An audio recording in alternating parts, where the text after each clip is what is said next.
Don't want a lazy hand. You don't want a lazy hand. Don't want a lazy hand. Resting it on there, your knee like that, people will be down there and I'm like, you're leaving a mark in the ice. You don't want too much arm. It's all with the push leg. You don't like a broom under your arm for balance? That sort of under there. Now you look like a curler. You take more ice for a slower throw, less ice for a takeout. We're gonna do a takeout though. Like some power. It's gonna have some heat. Now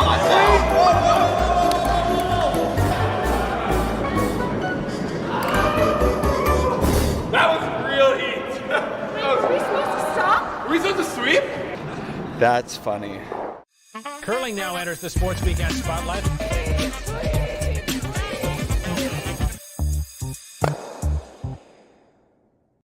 Hi, Game Curling fans. My producer So she was making a cameo. She just wanted to say hi to everybody. And then she like disappeared.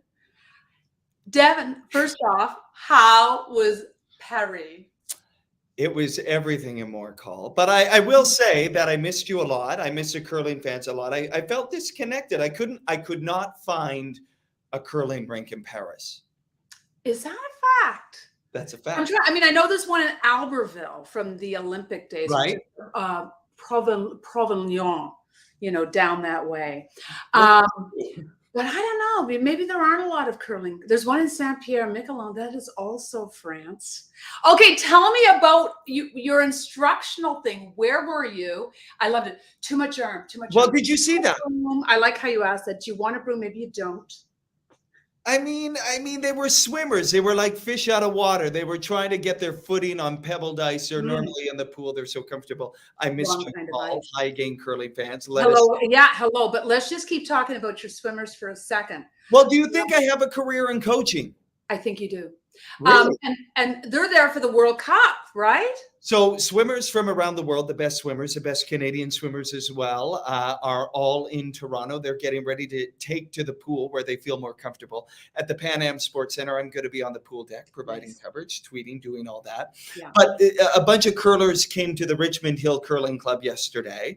You saw Javier Acevedo and Kylie Moss there featuring prominently in the video. I think they thought it was going to be easier, Call. Everyone thinks curling's easy, and then they get on there and they go, what? And they don't make a shot, and they go, why didn't I make a shot? And I'm there, well, because it's not easy. No sport's easy, right? I used to be a competitive swimmer for No, one you didn't. summer. No, you didn't. Yeah, but the laps, the constant laps, like it was just, could we stop? Yeah, as a breaststroker, I mean, you run, so you probably think I'm a super fast runner. Same with me in swimming. I thought I am the fastest breaststroker in the world. Right. Until you got in a race and lost. And you were like, what was that?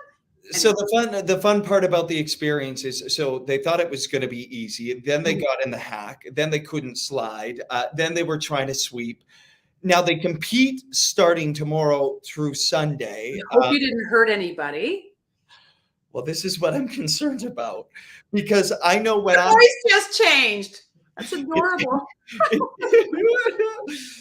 Because I was actually curling. I threw some rocks yesterday, and I can feel those curling muscles. There's weird muscles. It's like every muscle, especially right from the ankle on up. Yeah. Right through the butt muscle. Yeah.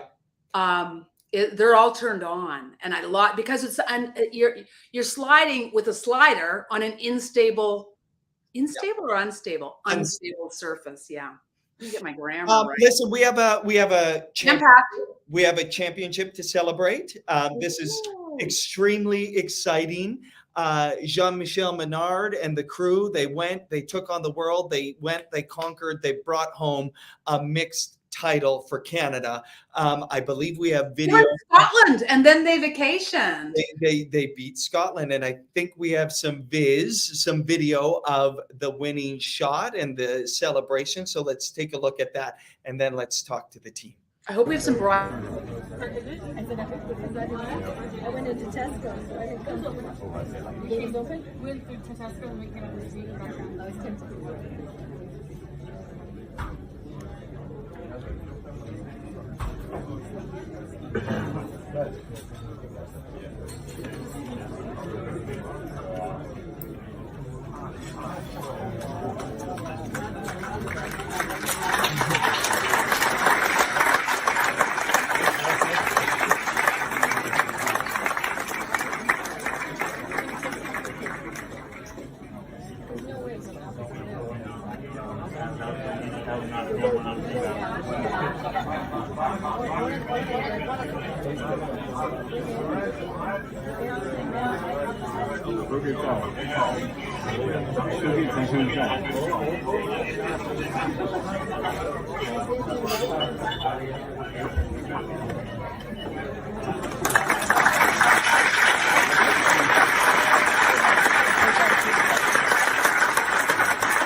I'm so glad I saw that. That was checkmate. Welcome, Jean-Michel Menard and Annie Lemay. Nice to see you. Congratulations. Thank you very much. Left them absolutely nothing, you guys. What a brilliant shot, Jean-Michel. Congratulations to both of you. Maybe just describe the emotion wearing the Canadian colors and what it was like to win the world title.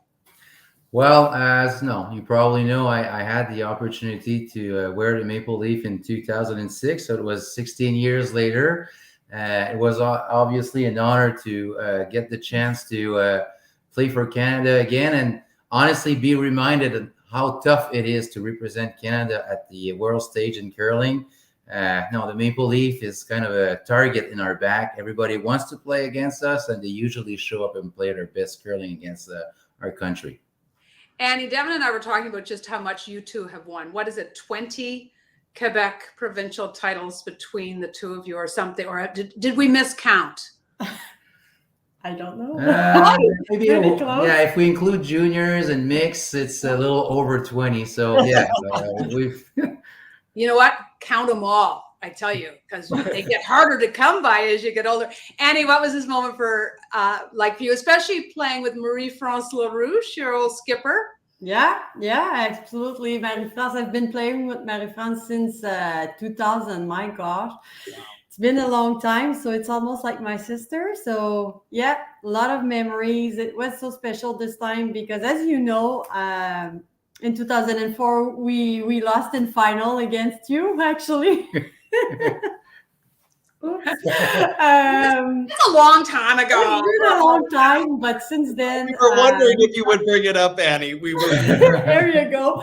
So no, so we tried a lot after that, and then life gets in the way. We get a family, we had kids and everything, so at one point it became harder to play every weekend. So I've always had in my mind that, oh, that's too bad I haven't had a chance to wear the maple leaf at least once in my life. So here we are now, and I got the chance, and to do it with Jean-Michel was wonderful.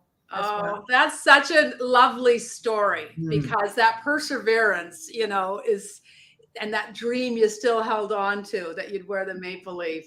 It gave me goosebumps while you were describing that. Why was this one so special for you, Jean-Michel? Well, no, because of this lady next to me. It was amazing to be able to play a national championship with my wife last November, and with two good friends, in Yann and Marie-France. Yann has been one of my best buddies for the last 20-something years, and same for Marie-France with Annie. Actually, we used to play, me, Marie-France, and Yann, in mixed juniors in the mid-90s. Wow. Awesome. So that's how long we've known each other. So being able to win a national championship with them was amazing, and going to the Worlds, and again, playing with my wife and coming on top is just a Cinderella story. It was the first mixed Worlds in 3 years, of course, because of the pandemic. It's the third time Canada wins gold, third consecutive time Canada wins gold at the event. So thank you, all of you, for doing your part. Jean-Michel, you mentioned that Brier win in 2006. We have video of that. And take a listen to this voice. You might recognize this voice off the top of the video, but let's go back 16 years and enjoy this. Glenn Howard of Ontario knows what it takes to be a champion. When he played for his brother Russ, he twice stood atop the winner's podium.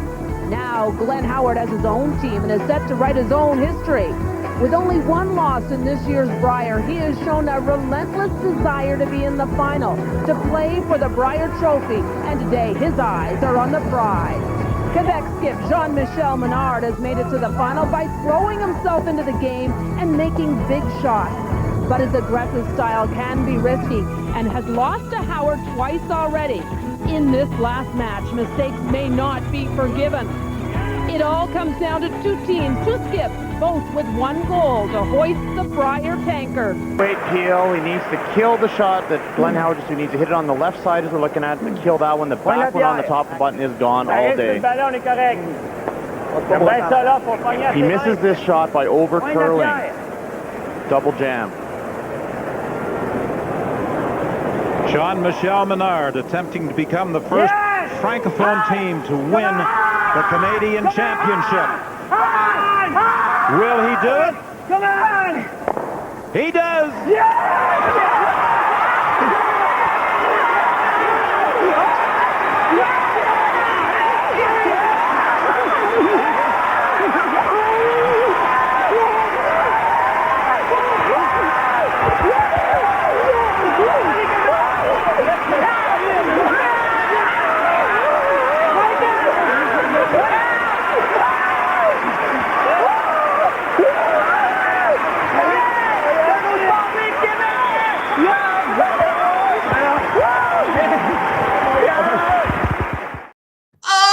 My God, that's the best celebration ever. Ever. What a shot. I mean, when you look at that shot, you go, what a shot. Well, well, I knew that if I was hitting anything outside the rock to nose it, I was good. I might have been a hair tight, so it was just off nose, just enough to make the shot. And as you can see, we were pretty happy with the results. No kidding. When you're down that low on your belly, by the way, calling the line, do you get a better eye at it? Yes, of course. You still go down on your belly to make calls like that, by the way? No, not as much. It's tougher to get up, so I'm trying to stay a little higher now. Annie, you got to get him in shape. Oh, he's not too bad, believe me. What has it meant to the two of you? You know, we heard the late and great Don Whitman call that about it being the first francophone, and you guys have been such an integral part of the Quebec curling scene, and we've talked about how long you've been a part of it. What has that meant to you two to be such a part of it in Quebec, where sometimes the curling scene can be overlooked, and I know you two know that. Thierry? No. Well, no, it's an honor to have been able to represent our province so many times at the national level. We would have hoped that it would have created more interest in the sport in the province. Obviously, it's pretty stable, I would say, than for the last 10 years. We're lucky. We have a few good young teams that are up and coming. Félix Asselin, Vincent Roberge, who's the son of François Roberge, and Laurie Saint-Georges. So, no, the depth might not be as big as it was back in the days, but the ones that are present now will probably be able to hold the flag for our province for the next 5 to 10 years, I would think. That's awesome. Well, look at Newfoundland and Labrador. I mean, the depth with Brad Gouchou. It's growing because the junior program is there, but he was just one, so it doesn't take a lot, does it? What I love about Quebec curlers is their passion. You wear it on your sleeve, you see it both on the men's and the women's side, and it's just a joy to watch, which is why I think you're always one of the crowd favorites. You're not robots out there. So love you guys, and so nice to see you. Yeah, Annie, nice being here. I think I got the trophy right up here. No, just kidding. Okay. We're ready to look at it. So thank you both for being on the show, and congratulations. I know everybody was just so thrilled and so proud. Oh, I need. You got yours too. From 2004. Nice to see you. Congrats. By the way, what did you do in Scotland for your after trip? Well, actually, it was kind of funny. Like the week was pretty long. Like you play one game, and then the day after it's a game, but the final day was in the morning. We play semifinal, get an hour break, then it's the final. After the final, quick, the end of the ceremonies. They give us the trophy, take 2-3 pictures, then the trophy is gone. Never seen it after again. We would have loved to be able to pour some scotch and then have a drink. Right after the pictures is hurry up to the hotel. The banquet is in an hour. Right. So it was running. And the day after, we went to Edinburgh to visit for a couple of days, and that was fun. We had a few good meals and basically kind of did our celebration the day after. Good. Nice. Beautiful. Well, cheers to both of you, and cheers to the team, and congratulations again. We're all so proud of you. Thank you very much. Thank you very much. Bonne nuit. I can't believe she brought up 2004 because you and I were... The celebrate, because we had mentioned it, and I said, "Oh no, that's a long time ago." The celebration of that Brier win is just so it just shows the pure joy. Well, and it was a big deal because if I'm not mistaken, it was only the second time Quebec had won. Yeah, Jim Ursel, that's right. Right. So that's a big deal. You are a legend. We've been talking about it. We know how many times you've won. I brought up your name yesterday to the swimmers, expecting, no offense to you, but expecting them not to know the great Colleen Jones. Take a look at this, Col. Oh. Do you know Colleen Jones? Yeah, she's a legend in curling, yeah. How did you know that? You ask me about any sport, I almost know anything about almost every So her and I host a curling show, every Yep. Thursday night. Are you tuning in? I'll tune in this week, sure, why not? Is it today? Yeah. Let's say Thursday? Yeah. Yeah, it is. I'll tune in, yeah. Today's Wednesday. Oh, jeez. You'll tune in tomorrow. I'll tune in tomorrow. Clearly, I have my days wrong. Are you addicted to the sport now, though? Do you want to know more about it? Always. I always want to know more about curling now. Now? This is amazing. So you'll watch the show. You're a loyal watcher now. You've convinced me to become a loyal watcher now. That curling show every Thursday night. All right, what time? 7 p.m. Eastern. Perfect. We might have you on the show. Would you be a guest? Absolutely. You invite me. You heard it right here. But right now, Carrie's in the house, and I think you're muted, Carrie. And now you're. That only happens to me. Long time no talk. How are you, Carrie? Good to see you. Oh, she is still muted. She is still muted. Let's talk about Carrie while she fixes her mic. We'll talk about Carrie while she unmutes. We haven't had Carrie on the show this year, and what I love about Carrie, can she hear us yet? Well, I think what I love about Carrie, the strength of, as they go to win 4 in a row. 4 in a row? 4 in a row. Yeah. That's hard to do, by the way. And they stay together. They're one of the few teams in the curling universe, Devin, amid all of this change. Right. That's just going back in. They know their systems. Reed Carruthers is such a terrific coach, addition to that team. I just think it's got to really help them. As first off, they managed their season. Yes. Because the other teams had to kind of have extra training camps and do this and learn everything about each other, build the chemistry. Whereas for that team, the chemistry's there. Yep. They're ready. They look very strong. And kind of interesting that they were I think every women's team made a change this year. Am I crazy? Well, I mean, if they didn't, it certainly felt like it as we bring Carrie back in. And Carrie, I can't believe you said that mean thing about Carrie, Devin, while she was, No, I think she's got to go in. Messing with us now? We can't hear her. I think you got to go into the settings at the bottom and just check your audio settings. We're gonna, Carrie, I have to walk Colleen through this all the time. All the time. So you know what? That's what check Carrie your audio settings and make sure it's your built-in microphone there. Listen, Devin, little secret. When you're busy with becoming the Scotty's Tournament of Hearts queen, it's hard to know all the other minutia in life, like Don't worry. I've got you all covered. As Carrie figures that out, just a note. I mean, Javier Acevedo, who's going to swim for Canada at the World Cup, and he said he'll join us. So we'll see if he'll join us on the show tonight later on. But he knew you called. Like he was. Did you feed him that? I did not. Did you see my face? It was an authentic like. Wow. Awesome. Because he's a baby.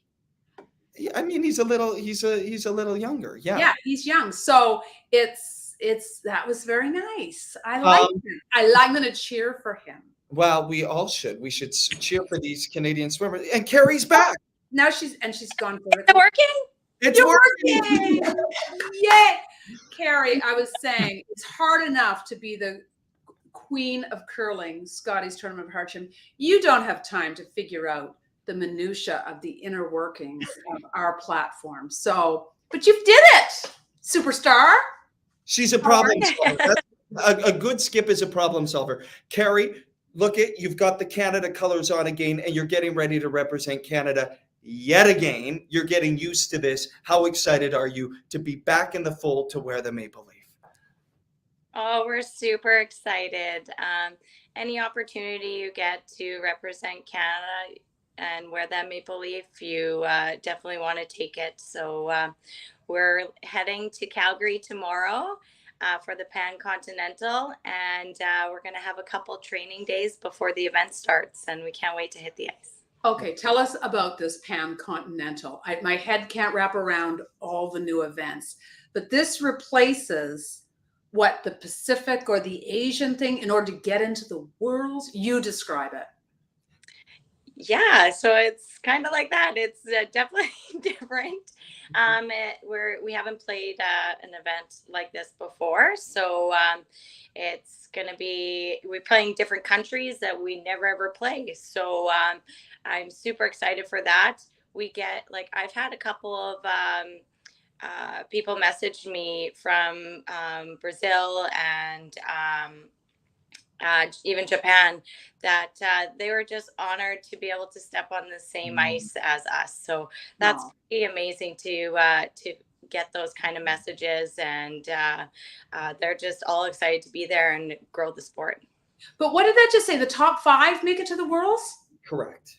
Correct. Yes. The top.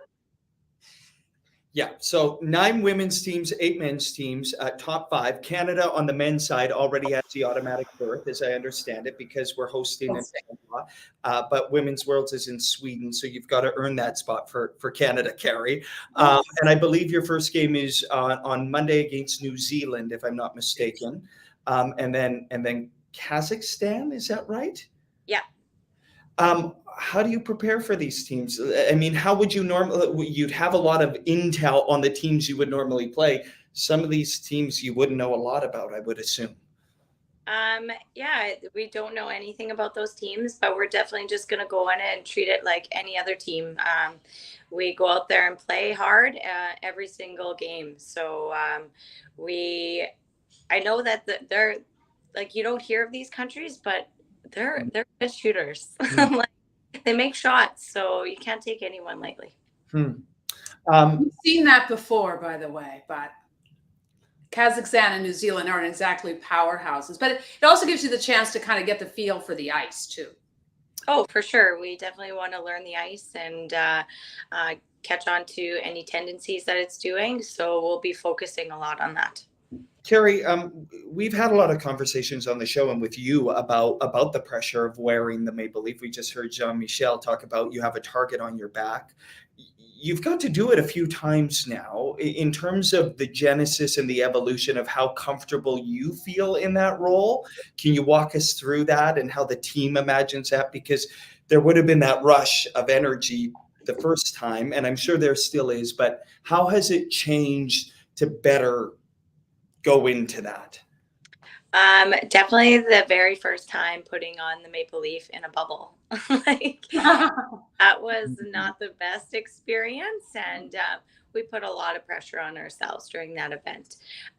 When we went on to play in our second Worlds, we went into it with more of a relaxed approach.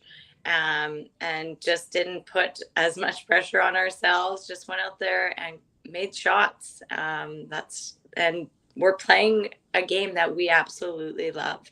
So why make it harder on ourselves? Yeah. So, and any opportunity you get to wear that maple leaf, it does get easier and easier. It doesn't feel as heavy. But yeah, we're excited to step on the ice on Canadian soil. Nice. Carrie, what was it like? It's just Devin and I here, no one else, so just talk freely.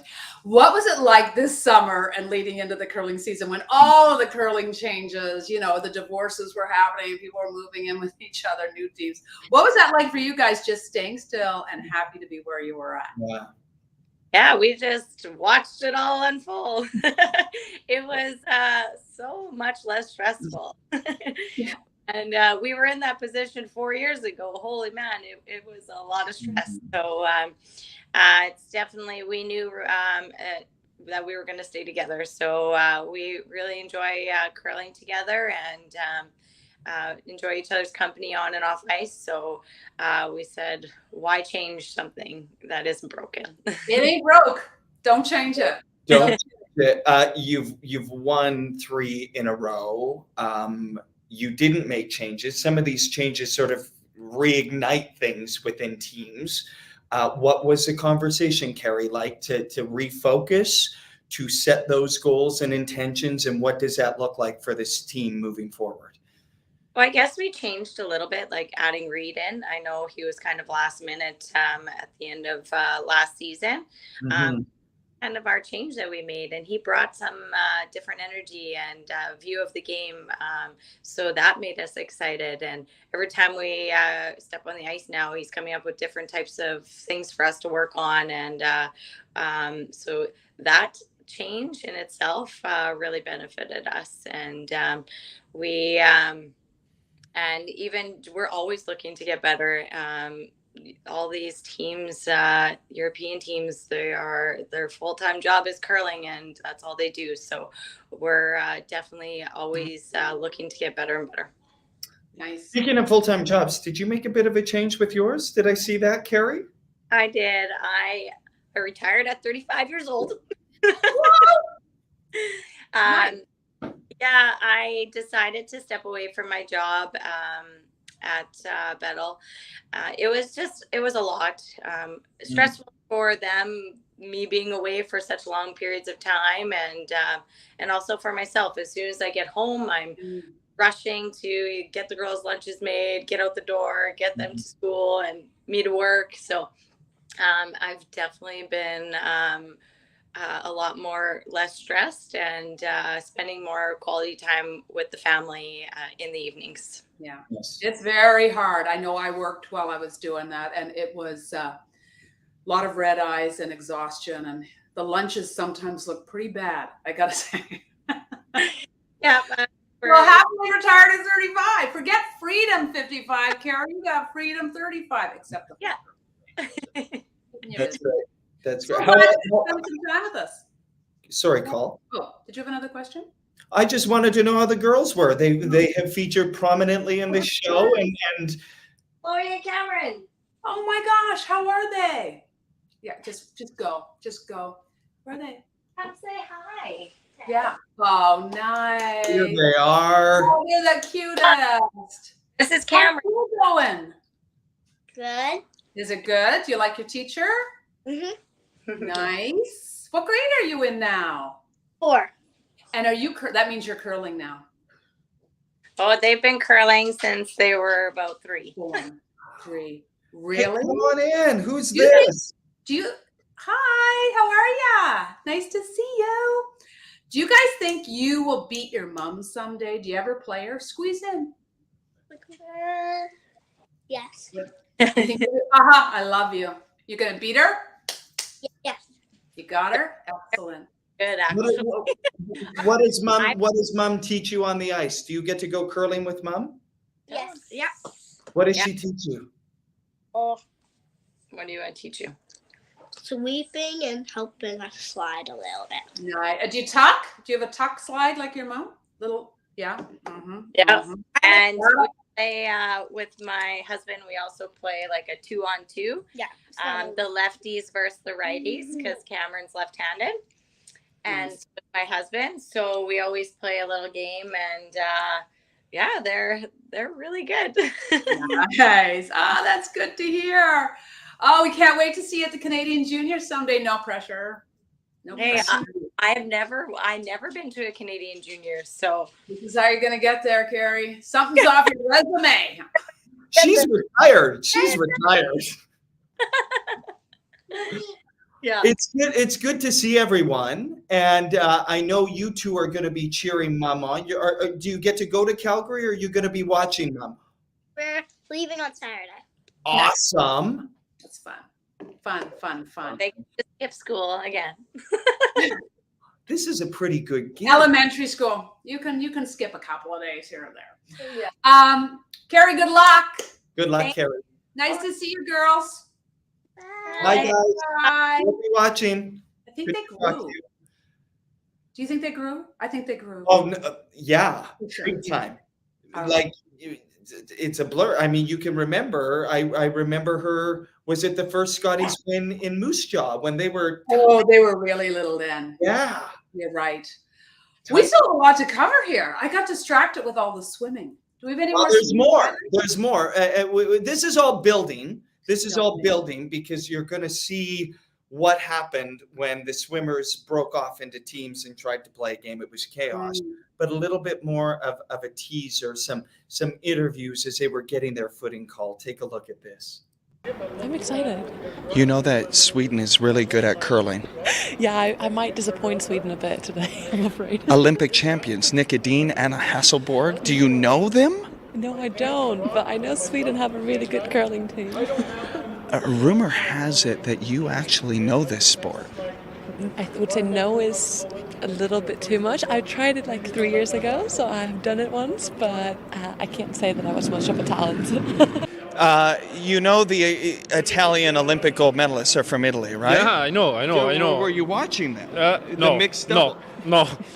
Sorry, but I'm not fan of this sport, but it's really cool. I like it. I mean, it's like bocce on Yeah, but it's too hard for me. Have you slid with the rock yet? Have you slid? Yeah. And what did you think? Almost break my back, but but I like it. Oh no, and he's got to swim in the World Cup, and he almost broke his back. Well, and just for context, that's Thomas Sisson. He's an Italian swimmer. He holds a world record in the 100-meter backstroke, won gold in Budapest earlier this summer.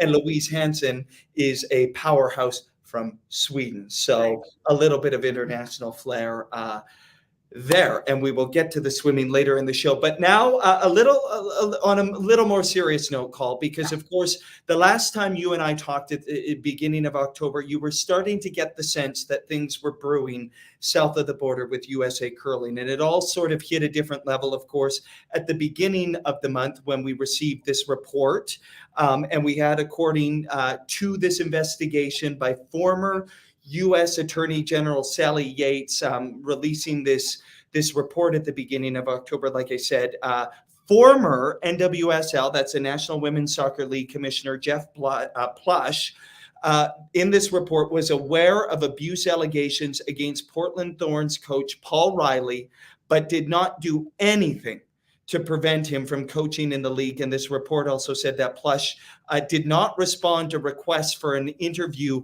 as a part of that investigation, which uncovered years of systemic emotional abuse and sexual misconduct. Call. Right. So since then, there have been a number of groups expressing a lot of concern and, of course, taking to social media about Plush's ability to lead USA Curling.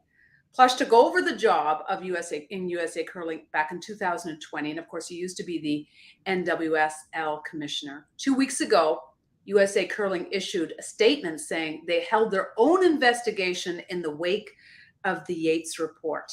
So the board of directors of USA Curling got involved, and then after reviewing their investigation, they say, and I'm quoting here from this statement, that they are confident in Jeff's ability to continue as an effective leader of the organization. Colleen, we've reached out to USA Curling. They have declined an interview with us on the show this week, because we're learning some new information tonight. Nothing confirmed at this point, but it sounds like perhaps change might be imminent, and we are hearing some rumors that perhaps Jeff Plush may be on his way out. Nothing confirmed at this hour, but change could be afoot. And when all of this started happening sort of early October, it was trending on a Sunday on Twitter. And people say the only thing that trends on Sunday on Twitter is football. And I think Felix Asselin had maybe the best, well, everybody had terrific tweets and social media, but he said, what is it? Is USA Curling trying to one-up Hockey Canada? And, a lot of people are talking about this is just tone deaf in this day and age as well. Sure. The lack of the silence at this moment is not golden. It's not golden. And so USA Curling declined an interview, but two people who have been on the front lines who accepted our interview requests to be on the show tonight. And we are grateful for that. For some context, south of the border, Monica Walker and Deb Martin, who we've had on the show before. It's wonderful to see both of you. And you would have just heard as I introduce this, we are getting rumors tonight, a lot being said right now that perhaps there is some change. Unconfirmed at this point. It doesn't change the conversation, I don't think. So Monica, we'll start with you. Like I said, you've been on the front lines. You've been very vocal about this, about Jeff Plush's ability to lead. Over to you about how we got here and how you're feeling tonight about how this is all unfolded. Yeah, I mean, I think what you just explained with the Yates report, it kind of sets the context for where we are now. When that report came out, I personally expected USA Curling to act swiftly and make some changes in leadership, at least maybe a leave of absence, something temporary as the investigation kind of unrolled. But unfortunately, we didn't hear from USA Curling for, I think, 10 days. And so that's very kind of disturbing and distressing for people who are part of USA Curling. We kind of expected action. We didn't see very much happen at all. Deb, do you feel like the curling community was heard at all during this, especially when it became such a social media trending topic, that something had to give in this case? Yeah, I think my initial reaction after sort of the dust settled and I began to process the report for myself and sort of take it all in, I found it was sort of a dual response in that I felt a bit discarded by leadership. And I also felt a little bit disappointed and also confused, because my experience to that point up until then wasn't to believe that this would be something that would go ignored or would be sort of brushed aside the way that it was. So I was a little bit surprised and kind of caught off guard, to be honest. And then as things started to progress, what I started to realize is I had two separate reactions. One was disappointment, disillusionment in the leadership within curling. But then on the other side of it, I was actually I felt validation from the way the community started to take this on and the demands that we as the collective, as a curling community, were making for, calls for transparency, calls for action, and calls for accountability. So I think it was sort of a mixed bag of emotions, but I was honestly surprised at the ineffective response, because that wasn't what I had come to expect, to be honest. And just to that point, Deb, I've been astounded and I would probably use the term impressed by the way the curling community has come together. Monica, Deb just mentioned some of those demands. You put out those demands. There they are. Can you walk us through them right now? Yeah, I think, because we didn't hear anything from USA Curling right away, we felt the need to craft the statement asking for the immediate removal of Jeff Plush in his role. Mostly because we were worried about the immediate effect on athlete safety at USA Curling. I don't know how much people know about Safe Sport and how USA Curling interacts with that organization, but Jeff Plush and Eric Gleason, who's the CFO at USA Curling, who was also at the NWSL, they both are the kind of primary points of contact for Safe Sport complaints at USA Curling to date.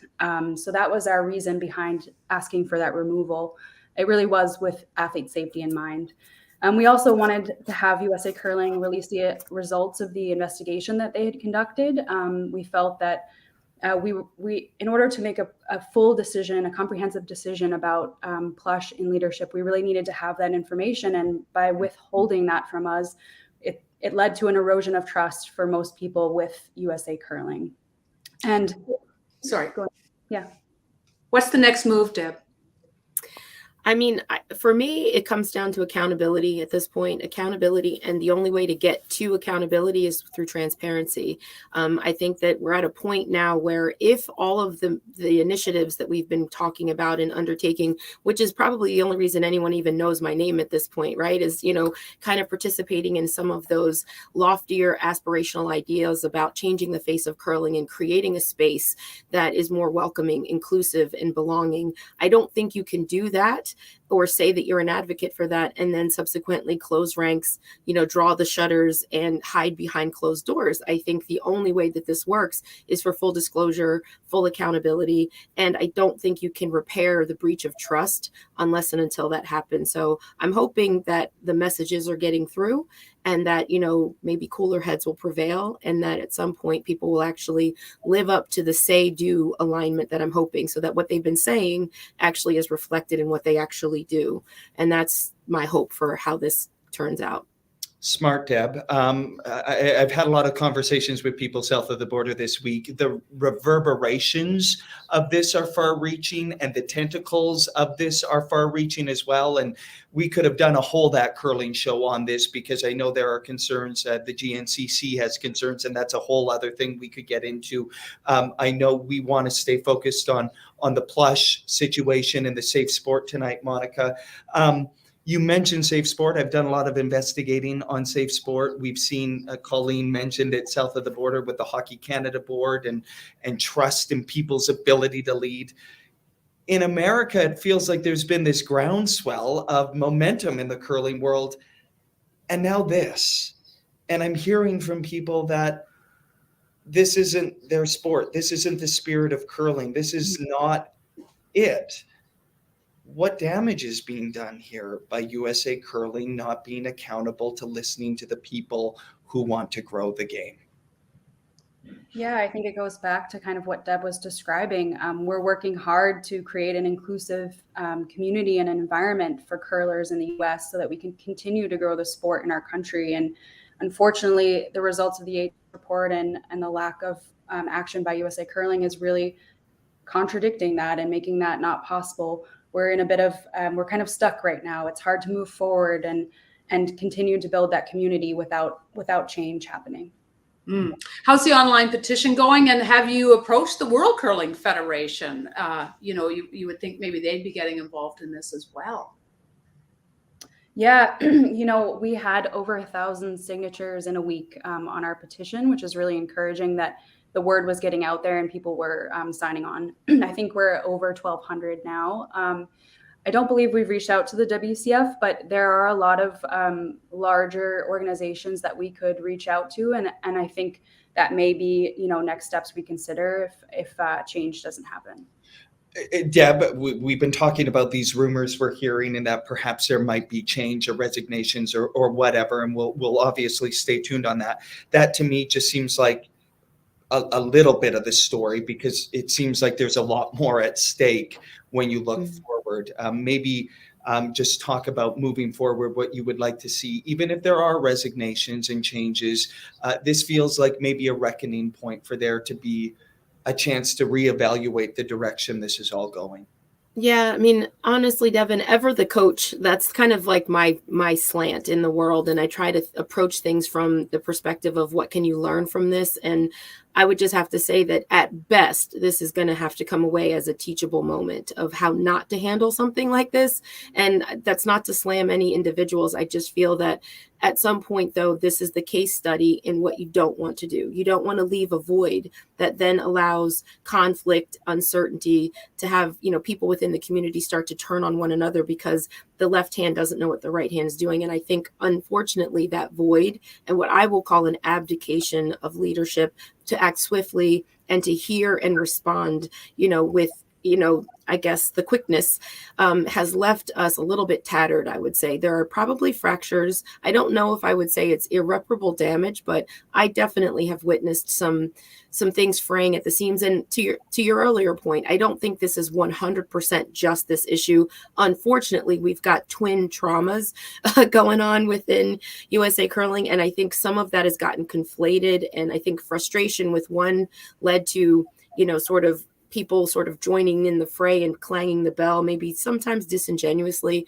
At the end of the day, the way I think we move forward is we reconcile. We admit to what happened. And I have a term I always say when it comes to this type of work that we do, that when you mess up, you fess up. And once you fess up, then you can begin the process of reconciliation and moving into a better, hopefully more aware future. Because if we don't learn something from this, then it's all for nothing, honestly. So that's my hope, is that it's a lesson learned and that we know better and do better on the go forward. Well said from both of you. But it must be a sad day to see just how much, I mean, even in Canada, we recognize the power of the US. And if we can get the curling community there alive and well and prosperous and thriving, it helps benefit the Canadian game and the world game. And it was doing all of that. So is this such a giant, it was a small step forward with the success on the ice, and now it's this giant leap back. I guess Devin already asked sort of, how do you go forward now if change doesn't happen? Whew. Yeah, I hadn't even considered that possibility, to be honest. Yeah, I mean, I'm expecting that at some point the community is going to demand better. And I don't know what that looks like, but I'm hoping that USA Curling will be the place where we can maybe seek, reconciliation I feel encouraged by the community response, though, because it's become very clear that this is not the kind of culture we want to encourage within our sport. And that gives me so much hope. And it's the reason that I think I'm so in love with the sport. And to be honest, this has been kind of heartbreaking for people who really enjoy this and look at this, as an outlet, and it's a community, on so many levels. It's been kind of heartbreaking to see this happen. But I do feel like it's not beyond repair. I just think that the clock is ticking and that leaders need to lead. And I'm hoping that servant leadership is what emerges here as opposed to power protection. That's what I hope for the future. The community sport is one thing, Monica, but when this made headlines in NPR and USA Today and so on, I mean, how big a deal was that to get not just social media involved, but mainstream media involved as well? Yeah. Yeah, I think that was really impactful. I think it lent credibility to what we were saying for sure. And we definitely got a lot more reach with those outlets, of course. But yeah, like what Deb is saying, I'm inspired by the outpouring of response from USA curlers, the statements that curling clubs have put out there and unified fronts that they've presented. That's encouraging to me because that means that people are invested enough in their sport to care, to see it better. And I think moving forward, I'm hopeful that change happens, and I'm excited for those groups to come together and really work on making USA Curling a better organization for everybody. In a way, Deb, does this also undermine the whole safe sport movement? I mean, I just took the safe sport course, and got that box checked off, and it's like we're all saying safe sport, but when something like this happens, are you going, well, they're just hollow words? Honestly, it's interesting that you said that. I just had a conversation not too long ago with some people in leadership, and I had said that it comes down to culture. Always, always, always. And that culture eats strategy for breakfast. So it doesn't matter how much safe sport training you do and how many, bylaws and things you put out there. The culture actually has to be where the rubber meets the road. And a culture that will tolerate things like abuse or oppression of athletes or anything like that is a culture that is always going to need to be changed or corrected. And I don't think you can start talking about a conversation of inclusion until you make sure that the people that are in the community, athletes, recreation, all the way up to the elites, need to feel safe participating in these communities. So I do think that it's a culture thing. I think it's great that we have guideposts like Safe Sport. We have ways to quantify what it is we're trying to do, ways to evaluate it, because what gets measured sometimes gets done. But I think the culture at the end of the day that holds people accountable is what's going to be the difference maker. And when we as a group don't tolerate things like this, that's the only way it's going to make a difference, because leadership clearly can decide, to kind of move on swiftly and think it's no big deal. We are the ones who are the culture creators who are then demanding accountability. So it sits with us, all of us, to create that safe sport. You can see a lot of comments rolling in at the bottom, people thanking you for your work. I can tell you right now, we know right now that the USA Curling Athletes Council is having a meeting tonight. We don't know what's being discussed at this point, but like I said, we're hearing a lot of rumors that change is coming. As you said, the clock is ticking, perhaps too late, but maybe this change is coming. My last question, you two are out here. You're on the front lines. How are you with all of this? How are you doing? Monica, Deb?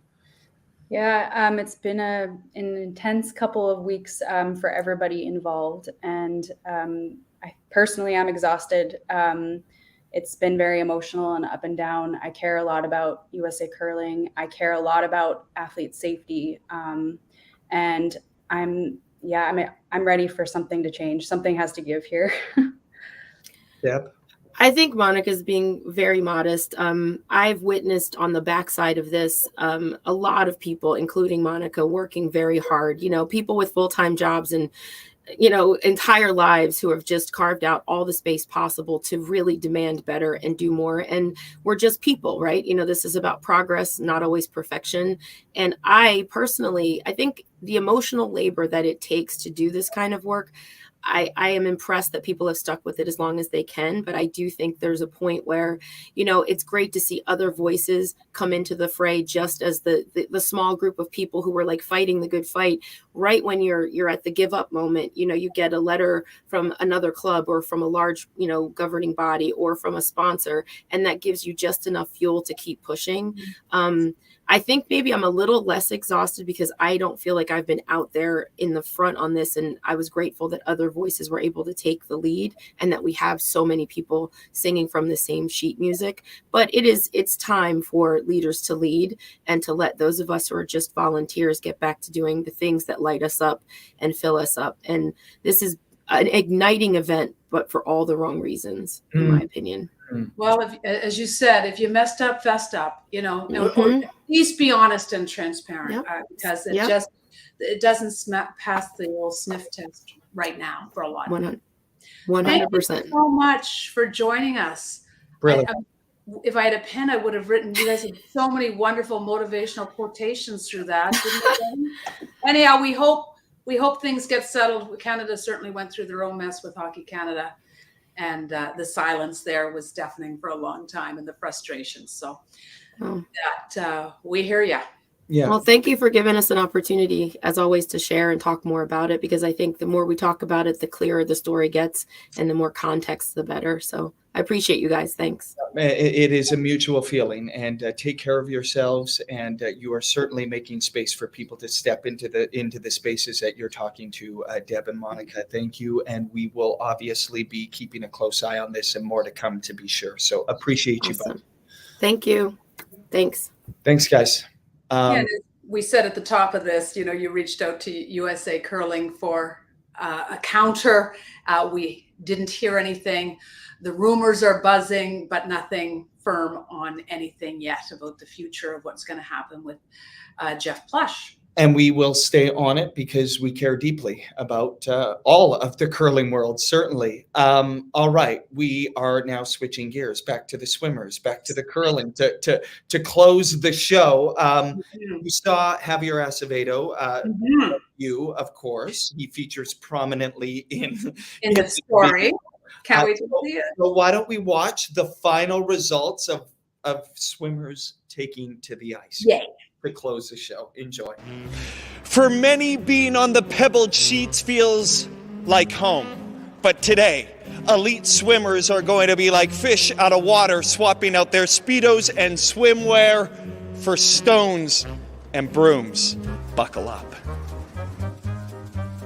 Oh, so nervous right now. You don't want a lazy handle. Don't want a lazy handle. But you're a world-class backstroker. Shouldn't this be easy? No. This is a new movement for me. Have you ever thrown a curling rock? Never in my life. Oh my God.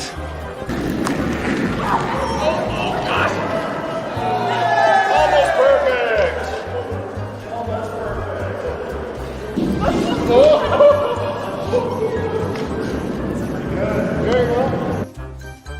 A little pregame chat with both teams. The first ever swimmers meet frozen pebbled sheets championship game is about to take place. What's your team name? We are the A team, A spelled EH. Look at this, guys. Suck. You see me? You guys are not scoring anything. Obviously, the A team, EH, brimming with confidence right now. Do you have a team name? I think I was brainstorming a bit on the way here. I think we'll be Team Timbits. And is your team ready? My team is, I think he's ready, but I don't know. How confident are you? You seem very confident right now. No.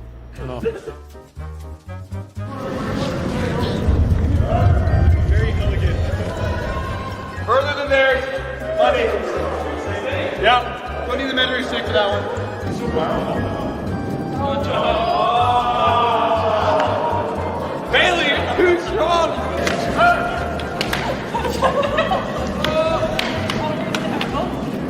Sweep the right rock, sweep the right rock. Yeah. Beautiful. Okay. That's good. Louise, can we get a mid-end update from you, an assessment of what the house looks like right now? We like the look of this right now. This is going way better than the practice run stage, so we're very pleased so far. This one, so that it hits here. That's too much sauce. He got my head. He got in my head. That's the problem. He got in my head. Destroy him? Okay. So let's play the hit. This is going to be trouble. It's running the yellow into the red. See? Now we got a chance. Now we got a chance. Now we got a chance. Sean, super easy. The button, the middle, the button, that's it. Oh, sweep, come on. Come on, actually sweep. Oh, it's going off. Yeah, come on, it's going off. No! That actually would have been so good if it was. Ah! What? You see that shot? What did you say you were going to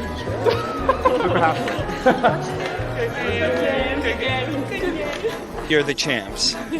How's everyone feeling right now? That was so much more fun than I thought it was going to be. I'm really glad that we did this. I love when people talk a big game and they can't back it up, so. Just win, and I love win. Sweden's proud of you right now. Thank you. I'm happy I didn't disappoint them. No, that's #1 rule. You gotta smack talk. And yeah, we didn't get it. We had a Swedish person. They're pretty good at curling. Like, come on. We'll come back here on our free time. We'll get them again. But tomorrow? You guys want to do it tomorrow? In between sessions. In between. I'm hooked. Oh, look who it is. Oh my God, you're a natural. It was so much fun. I loved it. It was so much fun. Were you not worried about getting hurt? I mean, before the World Cup? I mean, it was all about fun, and like, I wanted to win, so I had to do it. Javier, it's great to see you, and thanks for joining us. You said you would be here, and you showed up, so you're a man of your word. Are you sore today at all? And how are the other curlers? I'm calling you guys curlers now. How are the other swimmers feeling? Have you talked about whether or not you're sore today? Yeah, well, for me, I'm not going to lie, I'm a little sore. Hopefully it doesn't affect me tomorrow for the competition. But when I was talking to Tessa and Bailey Anderson, we were just talking and we were like, maybe we should do this again. Like, although we're a little sore, it's kind of fun. Maybe we'll start. That's nice to so, hear. yeah. Listen, do you talk smack though in swimming? Oh, all the time. Really? Me and Finley train together every single day. And I tell you not, I kid you not, we're always trash talking each other in between practices and races. So, yeah. What kind of how do you trash talk in swimming? What do you say? I'm going to beat you on this one.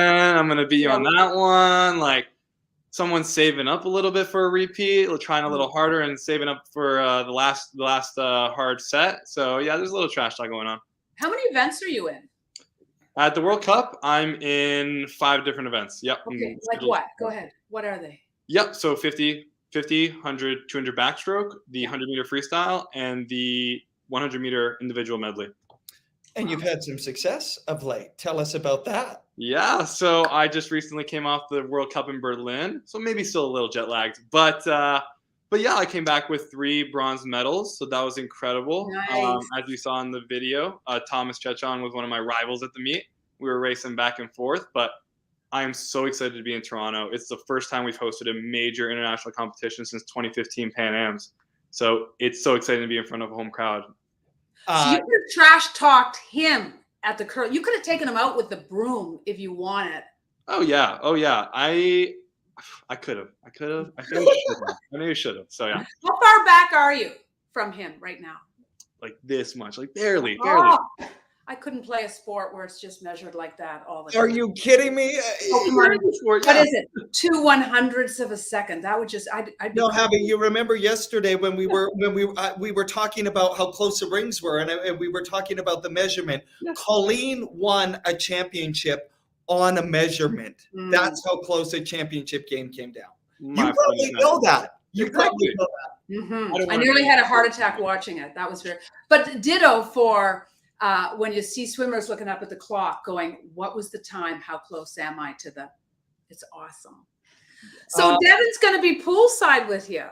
I'm going to be poolside, and I hear that the crowds are going to be outstanding at the Pan Am Sports Center. I think we have a board because CBC Sports is going to be streaming all of it. So starting tomorrow morning, the heats go in the morning, every morning, Friday, Saturday, Sunday at 9:30 a.m. Eastern. And then the finals go around 6 p.m. Eastern, Friday, Saturday, Sunday. So we have extensive coverage on CBC Sports. And Javi, I'm going to be having a conversation with you after a medal winning performance. I can't wait for that. Absolutely. What events? You said it. You're in the pool tomorrow, though. That's right. Yeah. So tomorrow I'll be competing in the 200-meter backstroke and the 100 individual medley. So I'll definitely see you for a nice little medal in that 200 backstroke. I can guarantee you that. It's a guarantee. In the IM, which stroke do you hate the most? Ugh. I mean, you obviously love the so backstroke. hard. Butterfly is so hard. Oh. Sometimes just for fun in the ocean, I try the butterfly. I always blame, there are waves. Who can do the butterfly? There is no harder thing in the getting this right. And your legs are, it's hard. It's hard. Who invented that? Colleen was saying, I don't know, at the beginning of the show, I thought it was before the show because it's over an hour now. And we always say we want to keep the show to half hour, that she was a swimmer. You were a swimmer before curling? At the WAG Walter Club, summer swimmer. Back in the day, they used to have summer and then the full-time swimmers, but curling, you couldn't be a full-time swimmer. So anyhow, I was a breaststroker. I thought I was the fastest breaststroker on the planet. You know who else swam at the WAG? Nancy Garapik, queen of backstroking from the 76 Olympics. Medal winner behind the big Germans back in the day. Anyhow, I digress. I thought I was a real good breaststroker. I thought it was my future. But they just wanted too many laps, too much chlorine. Exactly. Javi, there's a ton of curling fans watching, and we're nerdy about the fact that we love when new people try our sport and they tell us how hard it is. Yeah. What were the hardest parts of curling? Oh my gosh, if you see me in the video, I'm like trying to balance when I'm throwing the rock, and it's like I don't know how you guys do it without the little balancer or whatever. I was like, this is hard, and like trying to just make sure like the rock is soft enough, but also like you want to put some force into it. You were showing us a technique yesterday where you just put some power into it. So I really want to try learning that. Yeah. Okay. Well, whenever we can go back to the curling club, we'll make a curler out of you by the end of this. So. I can't wait. Amazing. I was going to say you won't swim forever, but swimmers do swim forever. They move on to masters, and they're just, even when they think they're not swimming, they'll go do 200 laps just for fun. Anyhow. Exactly. Yeah. Hey, fellow curler, you rock. Good luck. Yeah. We'll see you at the pool tomorrow. People wishing you good luck. We're all wishing you good luck, and I know you're going to put on a heck of a show at the Pan Am Sports Center. I'm pumped about a hometown crowd. It's going to be rocking in there, and I know you are too. So So it's sold out. It's going to be amazing. So I'm looking forward to seeing you guys. Yeah, for sure. Thank you, and thank you for making time. Get some rest. Stretch. We'll see you there tomorrow. Will do. Thank you, guys. Have a good butterfly lap in the IM. That's such a hard. Can you do the butterfly? Can you swim, Devin? I can swim. I was going to say, you can do it. We were actually talking about the fact that maybe I'll jump in the pool over the weekend and we'll do like when curlers go swimming. That's a good one. You should do that. You in a Speedo. Okay. I don't know that the world's ready for it. Maybe. Or they just wear those kind of pants now, don't they? They wear the full suit. We went over again, but it's just that we had. Hey, we had it all tonight. We certainly had it all. We'll keep you posted. I'll keep you posted on any updates from south of the border. I'll keep you posted on Javier Acevedo and all of the Canadian swimmers. What a time for Canadian swimming. What a time for Canadian curling, Colleen. Mm-hmm. It is quite a time.